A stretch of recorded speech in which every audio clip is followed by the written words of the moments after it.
Здесь те, кто хочет и может совершить научный прорыв. Абсолютная победа в Балтийском конкурсе дает бесплатное участие во всемирном соревновании научных и инженерных достижений школьников Intel ISEF в США. Более 25 победителей Балтийского конкурса уже стали призерами международных соревнований.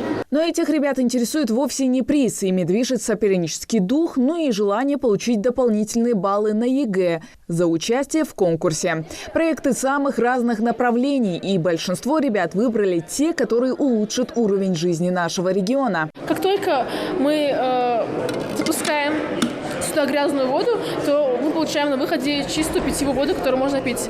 Мы проверяли это с помощью нефти, самым тяжелым загрязнителем. Мы загрязняли воду с помощью нефти и заливали его, и получали чистую очищенную воду. Но ее, конечно, еще нельзя выпивать, потому что ее нужно подвести еще термической обработке. Легкие ветрогенераторы не отличаются от обычных генераторов ветряных конструкций, да и тому же более компактными размерами. И еще масса других достоинств. Но за счет этого можно сказать, что он вырабатывает электричество за счет обычного нашего ветра или за счет ветра движущих сил, который был из-за машин. И благодаря этому у нас будет постоянный ток, который будет освещать наши лампы. Мобильная раздельная клавиатура, автоматический сборщик мусора и электроимпульсивный маркератор. Всего представлено 8 проектов, лучшие из лучших. Кроме лицеистов, отличились изобретательскими навыками и учащиеся других школ. Билан вместе с руководителем собирал мини-маркератор. Это электроимпульсный маркератор для создания надписи по железу и с целью минимизировать затраты электроэнергии. А вот расскажи, чем от обычного маркератора твой отличается? Обычные маркераторы, они большие бывают и электроэнергии много затрачивают. А здесь минимальный затрат и стоит намного меньше будет.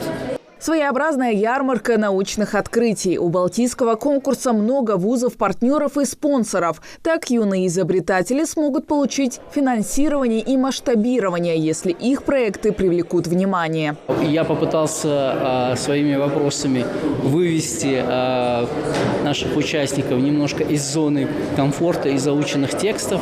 И я был очень удивлен познаниями детей, их эрудицией, способностями обращаться к метапредметным связям, заимствовать какие-то постулаты из смежных предметов. И их познание, я так понимаю, это результат их прямого контакта со средствами массовой информации, с интернетом. Участвуют в Балтийском конкурсе с 13 до 18 лет. А для младших здесь проходит другая техническая выставка «Наука глазами юного ученого». Столы младшеклассников издалека привлекают глаз яркими и пестрыми проектами. И по сложности ничуть не уступают ребятам постарше. Ты это все сама приготовила с мамой, да? Да. Вот расскажи, вот это что? Это напиток из микрозелени, а это вот салат из микрозелени. Это можно есть? Да. Вот есть люди, которые просто потеряли голос, там у них охрип он, или они сильно крикнули, или мороженого объелись, или что-то холодного. А есть люди, у которых с детства, с рождения нету слуха, и они не могут услышать звуки и не могут понять их произношение, не могут их произнести. И для этого я сделала вот такое вот устройство.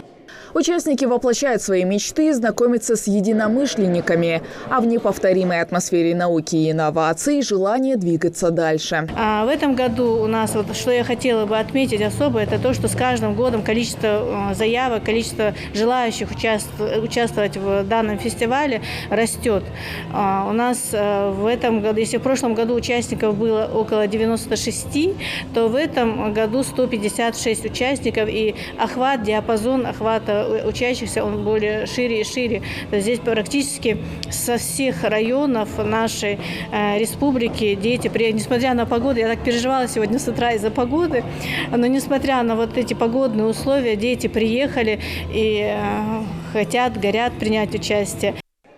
Победитель конкурса получит дипломы, подарки и благодарности. Те, кто пройдет региональный отборочный этап Балтийского соревнования, поедет в Санкт-Петербург на следующий тур. Он пройдет в начале февраля. Хава Газикова, Умар Газдиев. Новости 24.